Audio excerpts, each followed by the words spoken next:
welcome to the Friday edition with Kirsty and Dorrianne. I'm Kirsty from Kirsty Work Business Coaching. And I'm Dorrianne from DLC Coaching. And we've come together because we are absolutely super passionate about creating happier workplaces. Every Friday, we'll be discussing a key point or a key issue or a key subject. And we're just having like a little coffee chat just to discuss our thoughts around it and our experiences and what we've read. So enjoy the chat and let us know what you think. Leave your comments below. Enjoy. Hi, I'm Kirsty Waite from Kirsty Waite Business Coaching. Hi, and I'm Dorrianne from DLC Coaching. Thank you for joining us today. So we've come together to work on a project under DK Coaching, and this is about bringing conscious leaders together and creating more conscious leaders who empower leaders to empower leaders. Yeah, so the purpose of this is just to have like a general discussion about this key topic areas, such as self-awareness, as we're talking about today, and we would love to hear your feedback. So at any point during you listening to this, please do write in the comments. Maybe give us some examples of how you may resonate, or even if you don't resonate, we're open to the discussion on this. Yeah, and we're going to pick a different module out of our programme to talk about each week. And as Dorrianne said there, this week it is self-awareness. So if you follow us on LinkedIn, you'll have seen that we've been posting different articles, sharing our thoughts on self-awareness all week. So today we just wanted to create a little bit of time in a corner of the internet where we can just kind of unpack it and share our thoughts and get your thoughts and ideas on it too. So Dorrianne, what is self-awareness to you? Oh, okay. I think self-awareness conjures up a few things really. But for me, it's being aware of how you are, how you present yourself, how you kind of elicit your own values as well to the world. And I also think it's how you draw upon other people as well, how you're aware about of others, of how others are, I suppose, representing themselves and showing up as well. And you react in, I suppose, a way that reflects that. How about you? Yeah, absolutely.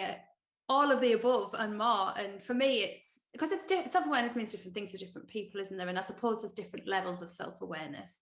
But for me, fundamentally, at a basic level, it's being aware of your own behaviours and thoughts and actions and understanding the impact of those on others, and also understanding the perception that other people have on you by the way you behave and how they behave on the back of that. So it's just being consciously aware of us as a being and how we behave, if that makes sense. Absolutely. And I suppose one of the biggest questions that we've certainly discussed as well is how impactful is that, or how essential is it for leaders in business to be self-aware? What's your opinion on that? How do you feel about that? I think it's key. I think it's fundamental for somebody to be in a leadership position. They need to be aware of themselves before they can then start to understand the emotions and behaviors and thoughts of their team. So they need to understand how they impact the team. And to do that, they need to understand themselves. So they need to be self-aware. And equally, to get the best out of your team, you need to have that emotional intelligence, and it needs to be without judgment. And I think that comes from a place of self-awareness. And as people go through their leadership journey, there's different levels of self-awareness, and different situations and different scenarios may bring something different up, and it's a continuous learning development process, in my opinion. It's not something that you just wake up one day and you're like, boom, I'm self-aware, that's it, nothing else to do now, thank you. It's you're constantly learning and developing with your team and as you as a leader, I believe. What about you? Yeah, absolutely. I totally agree. And I think it's definitely, like you mentioned there, it's a learning process. I don't think it's overnight we can become self-aware. And actually, I don't really feel that we're fully 100% self-aware, even as leaders. It's something that you have to consciously think about. And I suppose that comes to, like, I suppose another question. I mean, how easy is it as a leader to be self-aware? It's kind of habit forming, isn't it? Really, at the end of the day, you almost have to kind of, especially when there's, challenges in the workplace, and you're quite emotively. I think it's really easy to be emotionally connected to the situation that you're in, rather than actually distance yourself and become, that self-aware body and empathically engaging with your team, but at the same time recognizing that it's a situation that needs to be solved, maybe. Yeah, totally. And I think when you say that, like, how do you become self-aware? I think it's difficult, isn't it? Because unless you're conscious of it, it's like you don't know what you don't know. And I think it's a desire to want to be that conscious leader. I think it's a desire to give the best to your team. And I think then you go on this a self-development journey as a leader to improve and develop your own awareness. And I know we discussed in an article that we shared this week, it mentioned that a study of where like 17,000 people, leaders worldwide, went into this study, and I think 95% of them thought that they were self-aware, but actually only, I think, 4% showed actual behavioral traits of someone that is self-aware. So that's quite an interesting perspective, isn't it? Yeah, no, absolutely. And I think that actually it highlights the fact that actually being self-aware is a process. It's something that is situational as well. And I don't think, I mean, I think with effort, certainly, and practice, you can be as self-aware as humanly possible. But I don't know, in my opinion, and this is my humble opinion, I don't think it's as easy as we're probably even stating that it may be. So I mean, actually, I've just pulled this article up, actually, from the Harvard Business Review on what self-awareness really is and how to cultivate it. And they've put together the 4 self-awareness archetypes. And what that really stresses, it's an infographic created by Dr. Tasha Eurich, and it's based on self-awareness, really, and your levels of self-awareness and where you kind of really sit. It's definitely worth having a look. And it's into 4 blocks in terms of, if you want to kind of visualize it as your infographic there.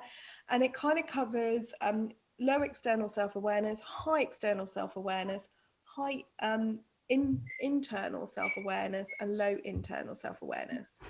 And I had a look at it yesterday, and I've got it up here actually just to remind me.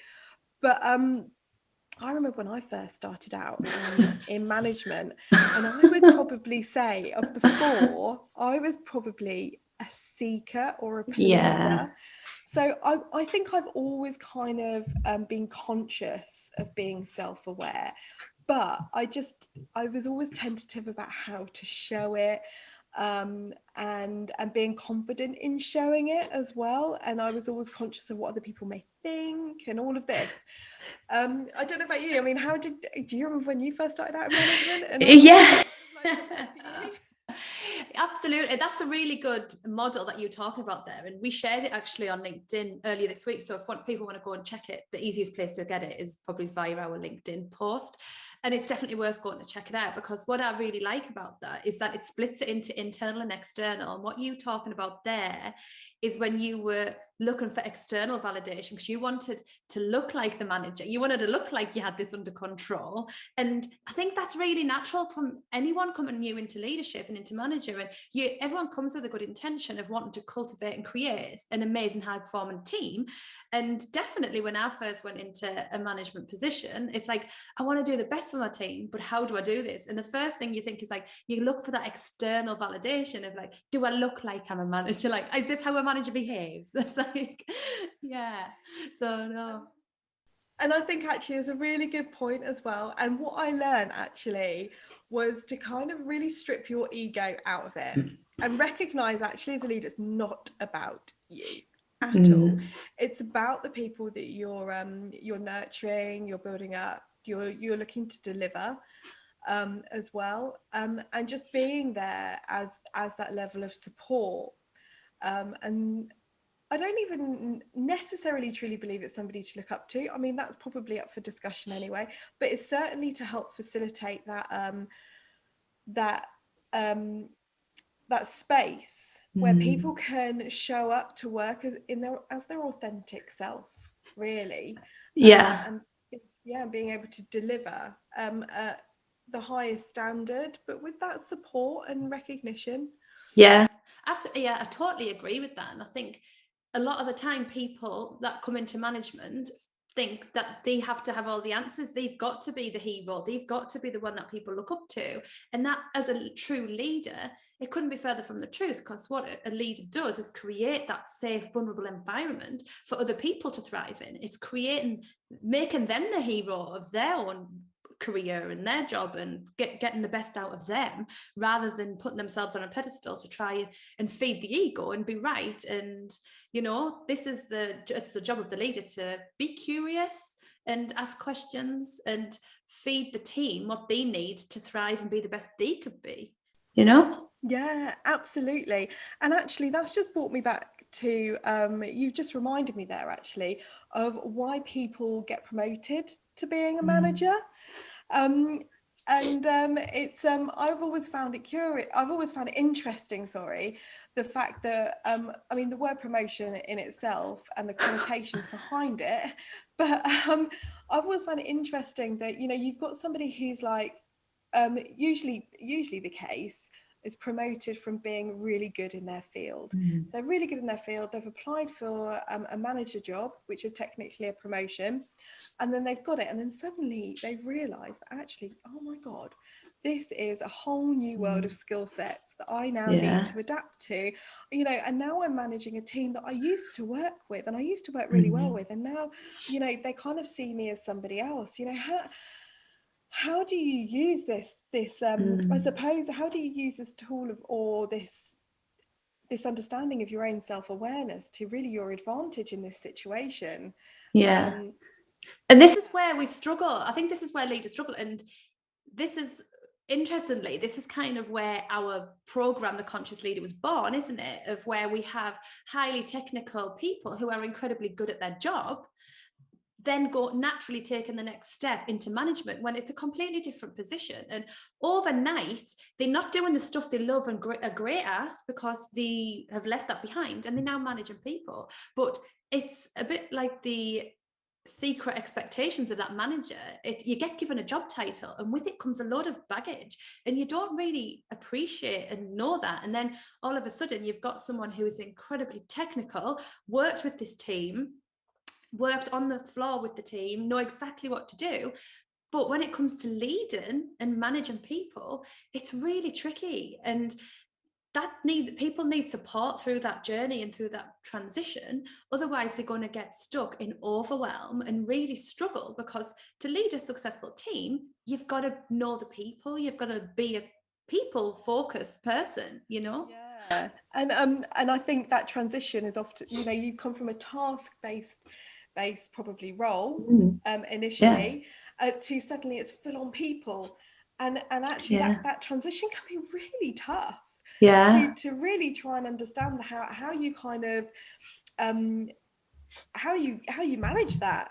And I think absolutely, like you've said, our course really does kind of cover that and really support managers in that kind of headspace of transition. It doesn't even really have to be transition. They could already be in that headspace and been a manager for a number of years, but they've just kind of plodded along and ticked along and just maybe stayed in a state of like stress of dealing with it, found their own ways, their own techniques to do it, but haven't actually quite mastered it.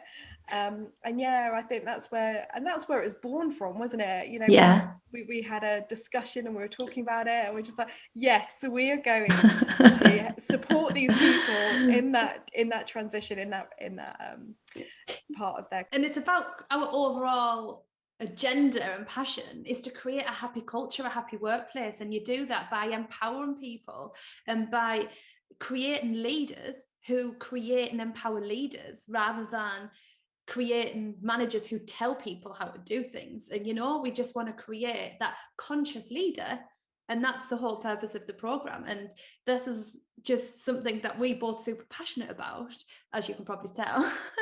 And just want to spread the word and talk about, but we also want to get people's opinion on this. We want to get people's thoughts and their experiences, Yeah, and we would absolutely love to hear what you have to say, and just drop my headphones, sorry. do share some experience, do share your experiences. If there's anything that you want to challenge us on, go for it. We would love to hear what you have to say. And and so if you want to find out more about what we've been talking about and about our self-awareness, I think check up the first place I would say is go to our LinkedIn DK coaching page, because we've been posting every day this week on something related to self-awareness. So start there, and also just reach out to us if you want to have a chat with us, or we would love to hear your thoughts and comments. Yeah, absolutely. And like we said at the beginning, our aim is to do these every single Friday. So do have a listen, and join us next week. Next week we're talking about leadership style. So next week on our LinkedIn we'll be talking around leadership style and behaviors, so please check it out. And also if you want to talk about the program that we've talked about, obviously just DM myself or Dorrianne, and be more than happy to have a chat with you. Yeah, excellent. Well, hopefully we'll see you next week, and have a good weekend. Yeah. Okay, take care. Bye. Thank you so much for listening. I hope you really enjoyed it. Please let us know any insights or comments that you have in the comments below the video. And if you want to follow us or check us out, please head to our website, which is dk-coaching.co.uk, and also follow us on LinkedIn. And we'd love to see you back next week. Bye.